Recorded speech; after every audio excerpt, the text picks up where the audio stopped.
Bu yol asan değil. Burada səni təhqirlər, böhtanlar və əsası olmayan ittihamlar qarşılayacaq.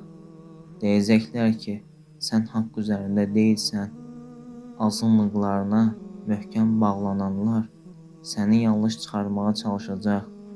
Onlar iddia edəcəklər ki, Allah Rəbbimizdir və güya cahil halda şirk edənləri bağışlayır. Sən isə açıq aydın ayələrlə şirkə bağışlanma olmadığını xatırlatdıqda, bu dəfə öz şeyxlərinin sözlərini dəlil gətirəcək. Həqiqəti yox, onların batil iddialarını müdafiə edəcəklər. Əgər həmin şeyxlərin fikirlərini qəbul etməsən, səni dərhal azğın adlandıracaqlar. Halbuki insanların nəzərində nə olduğun önəmli deyil.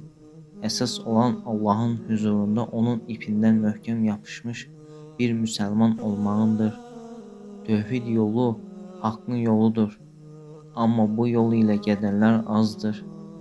Və tövhidin digər tərəfini də unutma. Təkvir, müşrikləri və cahilləri üzürlü sayanları təkvir etmək. O zaman azğınlar üstünə hücum edəcək və səni xavariz adlandıracaqlar. Amma bil ki, sən günaha görə yox, küfrə görə təkvir edən bir müsəlmansan. Günaha görə təkvir edən isə xavaricdir, sən yox.